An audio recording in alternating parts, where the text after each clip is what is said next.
भारतीय राष्ट्रीय आंदोलन के जो क्लास नोट्स हैं वो कैसे बनाते हैं वो मैं आपको सिखा रहा हूँ।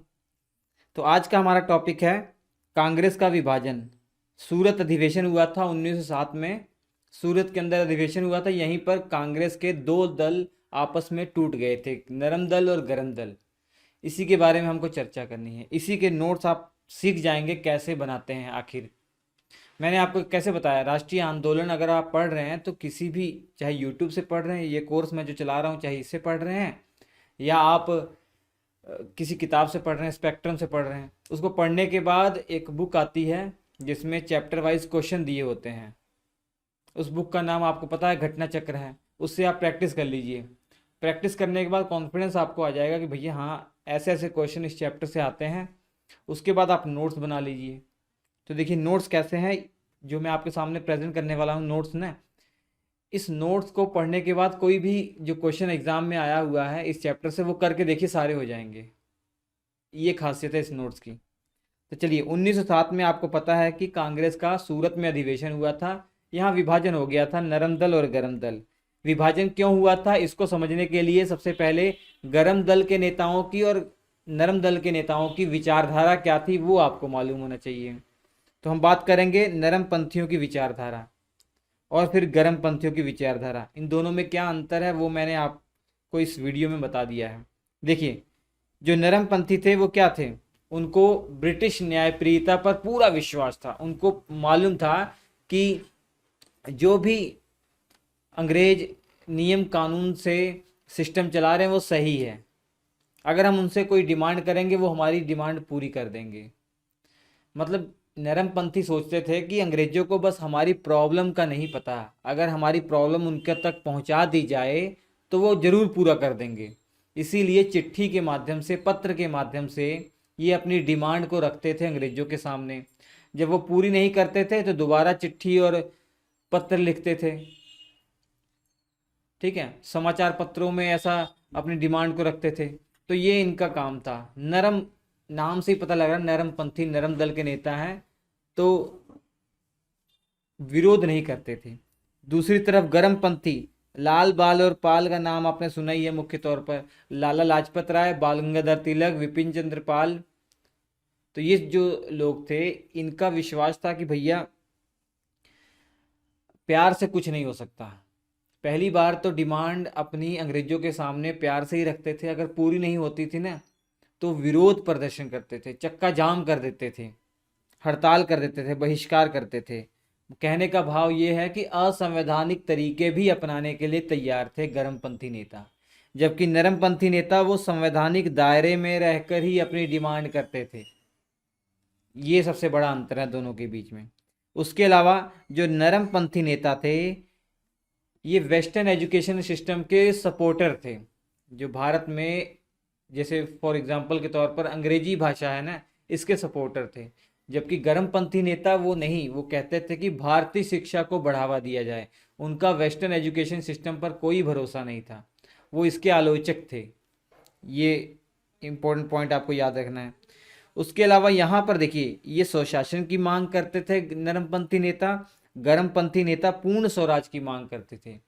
ये क्या मतलब है, सिंपल तौर पर बताऊं तो नरमपंथी नेता जो है ना, वो डोमिनियन स्टेटस की मांग कर रहे थे। एक तरीके से वो इतने में ही खुश थे। अगर सिंपल तरीके से आपको मैं समझाऊं, वो ये चाहते थे कि इंडिया के अंदर जो शासन है ना वो उन्हीं को करने दिया जाए। उन्हीं के वायसराय हों, उन्हीं के आईएएस अधिकारी हों, जो भी प्रशासनिक सेवा में लगे हुए लोग हैं वो इंडियन ही हों। भले ही पूरी इंडिया को कंट्रोल करेगी ब्रिटिश पार्लियामेंट, वो उनको मंजूर था। ये था स्वशासन, डोमिनियन स्टेटस। ये नरमपंथियों की डिमांड थी। लेकिन गरमपंथी क्या कहते थे, नहीं, हमें पूरा भारत स्वतंत्र चाहिए, हमारे ऊपर कोई किसी का रोक टोक ना हो। तो पूर्ण स्वराज की मांग करते थे कौन, हमारे गरमपंथी नेता। 1906 में अधिवेशन आपको याद है, कलकत्ता में दादा भाई नौरोजी जिसके अध्यक्ष थे, वहां पे पहली बार कांग्रेस के मंच से स्वशासन की मांग की गई, या स्वराज शब्द की मांग की गई। ये स्वराज, हालांकि इसको पूरा एक्सप्लेन नहीं वहां किया गया था कि क्या था, लेकिन आप ये समझ सकते हैं ये वो दौर है जिस समय पूर्ण स्वराज की मांग नहीं हो रही है, बस स्वराज की मांग हो रही है, कि मतलब स्वशासन वाला स्वराज। कि डोमिनियन स्टेटस वाला स्वराज, ऐसा डिमांड हो रहा है। हालांकि कांग्रेस के मंच से इसकी परिभाषा नहीं बताएगी कि कैसा स्वशासन चाहिए, याद रखेंगे। वो 1929 में जब लाहौर अधिवेशन होगा तब क्लियर होगा कि भैया अब हमको पूर्ण स्वराज चाहिए, पूरी तरीके से स्वतंत्रता चाहिए, जैसे आज हमारा देश है। ठीक है। और सबसे बड़ा अंतर ये था कि नरमपंथी नेता जो लोग थे ना, वो साधारण जनता को अपने साथ नहीं जोड़ना चाहते थे। उनकी विचारधारा थी कि साधारण जनता अभी पढ़ी लिखी नहीं है, अनपढ़ है, तो इनको अगर साथ में जोड़ा जाएगा तो ये अहिंसक तौर पर हमारे साथ नहीं जुड़ेंगे, हिंसा भी कर सकते हैं, ये असंवैधानिक कार्य भी कर सकते हैं, संविधान के दायरे में नहीं रह पाएंगे, ऐसा इनका मानना था। लेकिन वहीं गर्मपंथी लोग थे, वो साधारण जनता को अपने साथ जोड़ना चाहते थे। उनका ये मानना था कि साधारण जनता ही अपने देश के लिए देश प्रेम की भावना, त्याग की भावना वो ले आ सकती है। तो ये सबसे बड़ा अंतर थे नरमपंथी गर्मपंथी विचारधारा। जब विचारधाराओं में अंतर है तो झगड़ा वहाँ होना स्वाभाविक है, ये नियम है प्रकृति का। और आपको ये भी मालूम होना चाहिए कि भले ही इनमें विभेद था, इनकी विचारधारा में अंतर था, लेकिन लक्ष्य तो एक ही था। अब कारण, क्या कारण, मतलब ये जो विभाजन हुआ कांग्रेस और कांग्रेस का विभाजन हुआ नरम दल गरम दल के बीच में, इसका कारण क्या है? कारण 1907 में नहीं पनपा, कारण 1905 से ही शुरू हो गया था मुख्य तौर पर। देखिए 1905 में जब अधिवेशन हुआ कांग्रेस का, बनारस अधिवेशन हुआ। इस बनारस अधिवेशन में गोपाल कृष्ण गोखले ने अध्यक्षता की है। गोपाल कृष्ण गोखले आप जानते हैं कौन है? गोपाल कृष्ण गोखले गांधी जी के राजनीतिक गुरु हैं, पॉलिटिकल जो गुरु हैं वो गोपाल कृष्ण गोखले हैं। ठीक है। और आप सभी को मालूम है कि भैया अक्टूबर के महीने में ही बंगाल का विभाजन लागू हो गया था। ठीक है, बंगाल का विभाजन 16 अक्टूबर के आसपास लागू हो गया था। जब बंगाल का विभाजन लागू हो गया और हमने आंदोलन चलाया, स्वराज आंदोलन, जिसे स्वदेशी आंदोलन भी कहते हैं या बंग भंग आंदोलन भी कहते हैं। क्यों कहते हैं? नाम से ही क्लियर हो रहा है कि आंदोलन का जो स्वरूप था स्वदेशी था, स्वदेशी चीज़ों को अपना रहे थे, विदेशी चीज़ों का बहिष्कार कर रहे थे, तो इसी कारण से इसको बहिष्कार आंदोलन भी कहा जा रहा था। बंग भंग हुआ था, बंगाल का विभाजन हुआ था, इसी के विरोध में आंदोलन चल रहा था, तो बंग भंग आंदोलन भी इसको कहा जा रहा था। तो औपचारिक रूप से इस अधिवेशन में मोहर लगा दी गई कि भैया आंदोलन चलने दो, कांग्रेस के द्वारा। दिसंबर 1905 की मैं बात कर रहा हूँ, आंदोलन चल रहा है तो कांग्रेस का अधिवेशन हुआ, इसमें बंगाल विभाजन की निंदा की गई सबसे पहली बात। और जो आंदोलन चल रहा था इसको कंटिन्यू रखा गया, इसको बोल दिया गया कि हाँ प्रस्ताव पारित किया जाता है, हरी झंडी दी जाती है, आंदोलन में सपोर्ट करेंगे कांग्रेस भी, कांग्रेस लीड करेगी। जब ऐसा कर दिया कांग्रेस ने तो वहाँ पे जो मुस्लिम पक्ष था उन्होंने सोचा कि नहीं भैया ये तो कांग्रेस जो है अब हिंदुओं की पार्टी है, क्योंकि आंदोलन हिंदू आंदोलन सब मानते थे, क्योंकि आंदोलन का स्वरूप ऐसा था कि जो हिंदू त्यौहार हैं उन्हीं के अकॉर्डिंग इस आंदोलन को चलाया जा रहा था, उन्हीं में इस आंदोलन को बढ़ाया जा रहा था, प्रचार किया जा रहा था। आंदोलन की शुरुआत भी गंगा में डुबकी लगा कर की जा रही थी। तो मुसलमानों को लगा कि भैया ये जो बंगाल का विभाजन हुआ है तो हमारे लिए अच्छा हुआ है, इसके विरोध में आंदोलन चल रहा है तो मतलब ये हमारे अपने नहीं हैं, ये हमारा विरोध कर रहे हैं, इसलिए ये हिंदुओं का आंदोलन है और कांग्रेस हिंदुओं की पार्टी है। यही कारण था कि 1906 में मुस्लिम लीग का गठन हो गया। ठीक है, ये सारी बातें कहानी आपको समझ में आनी चाहिए, सारी जो चीज़ें हैं एक से एक जोड़कर पढ़िए, तभी तो मेंस में आंसर राइटिंग अपने हिसाब से लिख सकते हैं बहुत अच्छे से।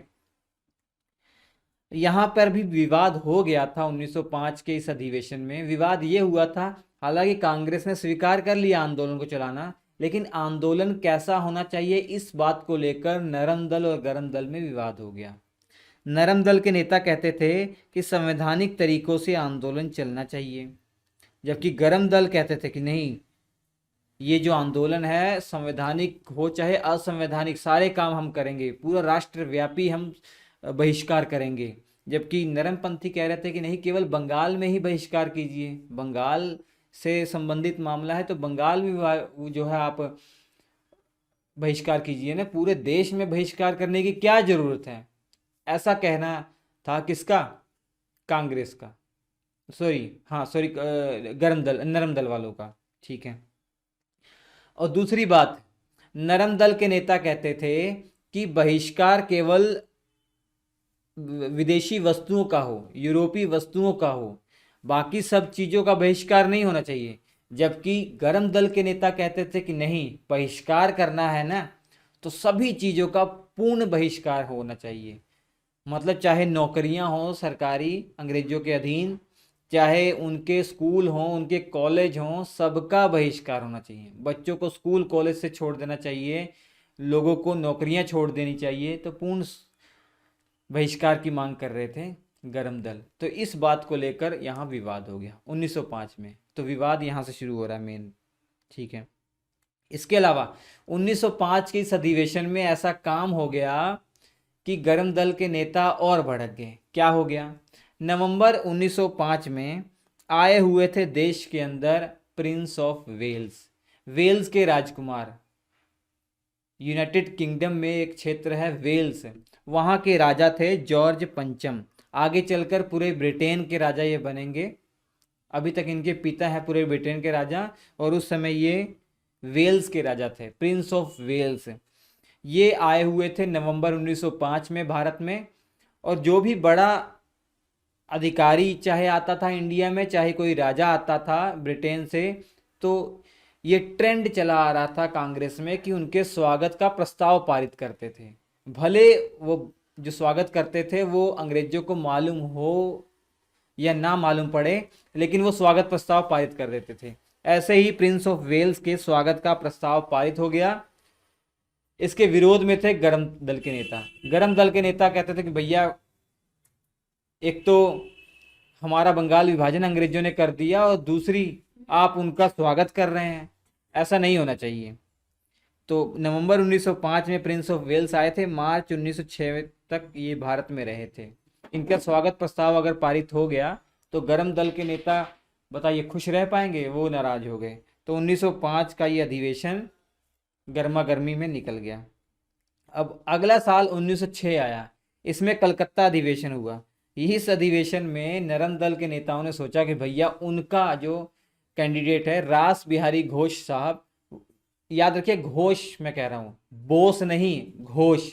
बोस एक क्रांतिकारी नेता थे, ठीक है, गरमपंथी से भी संबंधित वो थे। अब रास बिहारी घोष को बनाना तय हो गया, और गरमपंथियों की ओर से सोच रहे थे कि या तो लाला लाजपत राय जी बन जाएं या बाल गंगाधर तिलक बन जाएं। लेकिन ना ये बन पाए ना वो बन पाए, बना दिया गया दादा भाई नौरोजी। और दादा भाई नौरोजी ऐसी शख्सियत थे ना, इनको कोई मना नहीं कर सकता था, सब संतुष्ट हो गए, ठीक है भैया। ये दादा भाई नौरोजी को ही great grand old man of India कहा जाता है। ब्रिटिश पार्लियामेंट का जो लोअर हाउस है ना, हाउस ऑफ कॉमन, उसके भी सदस्य रह चुके हैं, और पहले इंडियन थे उसका सदस्य बनने वाले। जैसे हमारी लोकसभा है लोअर सदन, वहाँ ब्रिटेन में जो संसद है ना, उसका लोअर सदन को हाउस ऑफ कॉमन्स कहा जाता है। और हमारे यहाँ जो राज्यसभा उच्च सदन है, ब्रिटेन में जो अपर हाउस है, उच्च सदन है, उसे हाउस ऑफ लॉर्ड्स कहा जाता है। हाउस ऑफ लॉर्ड्स, LORDS, जैसे लॉर्ड्स, आप समझ रहे हैं कि वायसरायों के आगे लॉर्ड्स लगाया जाता था, ठीक है। अब यहाँ पर नरमपंथी रास बिहारी घोष को, गरमपंथी तिलक जी या लाला लाजपत राय जी को बनाना चाह रहे थे। चलिए ये बात तो टल गई, क्योंकि आपके दादा भाई नौरोजी बन गए। अब इस अधिवेशन में इतना प्रेशर था गरमपंथी नेताओं का कि पहली बार कांग्रेस ने स्वराज शब्द का यूज किया इस आंदोलन में। स्वराज, फर्स्ट टाइम स्वराज शब्द का लक्ष्य या स्वराज शब्द की जो बात है किस अधिवेशन में हुई? ये आपका कलकत्ता अधिवेशन 1906 में। दादा भाई नौरोजी इसके अध्यक्ष थे। ये नोट करने वाली सारी बातें हैं। तो देख रहे हैं कितना बेहतरीन नोट्स बनाया गया है। अगर आप भी इस नोट्स को चाहते हैं ना, तो श्री एजुकेशन एप्लीकेशन है, उस पर अवेलेबल है। ये जो पीसीएस एग्ज़ाम यूट्यूब चैनल है ना, ये श्री एजुकेशन का ही पार्ट है। तो आप श्री एजुकेशन SHRI स्पेस डालकर एजुकेशन EDUCATION एजुकेशन आप एप्लीकेशन को डाउनलोड कर लीजिए। वहीं पर जाके स्टोर सेक्शन में आपको ये कंप्लीट नेशनल मूवमेंट के, मॉडर्न हिस्ट्री के, कहा जाए कंप्लीट जीएस के क्लास नोट्स मिल जाएंगे। और अगर आप नॉर्मल बच्चों से एक कदम आगे रहना चाहते हैं तो ये नोट्स आपके लिए बहुत ज़रूरी हो जाता है। या 7888774245 पर कांटेक्ट कर भी आप नोट्स पा सकते हैं बच्चों। ठीक है। और इसी अधिवेशन में तय किया गया था कि भैया 1907 में जो अधिवेशन होगा ना, वो नागपुर का में होगा। और ये अब लगभग 99% तय हो गया था, बाल गंगाधर तिलक अगले अध्यक्ष बन ही जाएंगे। लेकिन ऐन मौके पर फिरोज शाह मेहता, दो जो नरम दल के नेता थे, फिरोज शाह मेहता भी बहुत बड़ी शख्सियत थे, नरम दल के नेता थे, कांग्रेस के दूसरे मुस्लिम अध्यक्ष थे ये, इन्होंने जगह चेंज कर दी, सूरत कर दिया। और ये अब सिस्टम चलता आ रहा था कांग्रेस के अंदर कि जहां पर अधिवेशन हो रहा है ना, उस क्षेत्र का जो रहने वाला व्यक्ति है वो कांग्रेस का अध्यक्ष नहीं बन सकता। और सूरत वाले क्षेत्र के रहने वाले थे बाल गंगाधर तिलक। तो अब ये पक्का हो गया कि बाल गंगाधर तिलक नहीं बनेंगे। तो गरम दल के नेता बहुत भड़के हुए थे। और अधिवेशन हो रहा है सूरत में 1907 में। अब इस अधिवेशन के अध्यक्ष नरम दल के नेता बन गए तो रास बिहारी घोष। तो और भड़क गए लोग, और भड़क गए। तो यहाँ पर नरम पंथी और गरम पंथी अपनी अपनी विचारधारा को लेकर भिड़ गए आपस में। ऐसा भिड़े कि हाथापाई तक नौबत आ गई। जो उस समय इतिहासकार लिखते हैं और जो न्यूज़पेपरों में छपा था कि भैया जूते चप्पल चलने लग गए थे सभाओं में, जैसे आजकल संसद में बहुत बार देखने को मिलता है, वैसे ही जूते चप्पल चलने को मिल गए थे। और एक जूता फिरोज शाह मेहता को भी लग गया था। ये न जाने जानबूझकर मारा गया था या गलती से लगा था, लेकिन एक जूता फिरोज शाह मेहता को भी लग गया था। ये न्यूज़पेपरों में सब छपा हुआ है। और इसी दिन को एनी बेसेंट ने कांग्रेस का काला दिन कहा, क्योंकि इसी दिन कांग्रेस का विभाजन हो गया, नरम दल और गरम दल के बीच में विभाजन हो गया। तो ये कारण था नरम दल और गरम दल के बीच में विभाजन होने का। अब विभाजन हो गया, 1907 में विभाजन हुआ। अब देश में देखिए क्या सिचुएशन आ रही होगी, एक तरफ नरम दल और दूसरी तरफ गरम दल और तीसरी तरफ 1906 में मुस्लिम लीग भी स्थापित हो गई है। तो ये तीन इम्पोर्टेंट बंटवारा हो चुका है इंडिया के अंदर। नरम दल और कांग्रेस को अंग्रेजों ने सोचा कि इनको आपस में मिला दिया जाए, हमारे सपोर्ट में ले लिया जाए। अंग्रेज सोच रहे थे कि नरम दल को भी अपने सपोर्ट में ले लिया जाए और मुस्लिम लीग को भी सपोर्ट में ले लिया जाए। और ऐसा हुआ। और उन्होंने गरम दल के बड़े बड़े नेताओं को रास्ते से हटाना शुरू कर दिया, उनका दमन करना शुरू कर दिया। जैसे बाल गंगाधर तिलक की बात करें, 1908 में उनको 6 साल की सजा हो गई थी। मांडले जेल सुना आपने, मांडले जेल, वहां पर उनको भेज दिया गया था। ठीक है, बर्मा में है मांडले जेल, उनको 6 साल की सजा हो गई थी बाल गंगाधर तिलक को। और इसके अलावा 1908 के बाद अंग्रेजों ने ऐसे ऐसे कानून पास कर दिए जिससे भारत के अंदर जो राष्ट्रवादी विचारधारा थी उसको कुचलने का काम किया गया। जैसे राजद्रोही सभा अधिनियम 1907, भारतीय समाचार पत्र अधिनियम 1908, समाचार पत्रों पर बहुत प्रकार के प्रतिबंध लगा दिए गए। फौजदारी कानून 1908, भारतीय प्रेस अधिनियम 1910, ये सभी जो कानून है हमारी राष्ट्रवादी भावना को खत्म करने के उद्देश्य से उन्होंने ऐसा किया। विपिन चंद्र पाल बहुत बड़े गरमपंथी नेता थे। अरविंद घोष गरमपंथी नेता थे। इनको भी इतना सताया गया, परेशान किया गया कि इन्होंने संन्यास ले लिया था राजनीति में। अरविंद घोष, ये जो अरविंद घोष हैं, ये महर्षि अरविंद घोष के नाम से बाद में जाने गए। और इन्होंने पांडिचेरी, जो पुदुचेरी है, वहाँ पर इन्होंने अपना आश्रम बनाया, और विंदो विला। आज भी है। इन्होंने संन्यास ले लिया और लाला लाजपत राय जी अमेरिका चले गए थे। ठीक है, तो 1908 आते आते स्वदेशी आंदोलन जो है वो बच्चों समाप्त हो गया। और सरकार ने क्या किया, मुस्लिम लीग और नरमपंथियों के साथ सहयोगात्मक नीति अपनाई। उनको बोला गया आगे कानून आने वाला है, 1909 का कानून आने वाला है भैया, उसमें हम आपकी डिमांड को पूरा कर देंगे। जैसे आपने देखा होगा कि 1906 में जब शिमला में मीटिंग हुई थी, 35 लोगों का ग्रुप गया था आगा खां के नेतृत्व में लॉर्ड मिंटो से मुलाकात करने के लिए, तो वहां पे क्या डिमांड हुई थी, सेपरेट इलेक्टोरेट सिस्टम की डिमांड हुई थी ना। तो उस सेपरेट इलेक्टोरेट सिस्टम को मान लिया जाएगा इस 1909 के एक्ट में। ठीक है, तो 1909 का एक्ट आगे हम पढ़ेंगे। तो अगर आपको इस में कोई प्रॉब्लम लग रही हो तो आप हमें कमेंट कर सकते हैं, या श्री एजुकेशन एप्लीकेशन को आप डाउनलोड कर लीजिए बच्चों, श्री एजुकेशन, वहाँ पे क्लास नोट्स ले लीजिए। हम आपसे मुलाकात करेंगे अगले एपिसोड में, तब तक के लिए नमस्कार।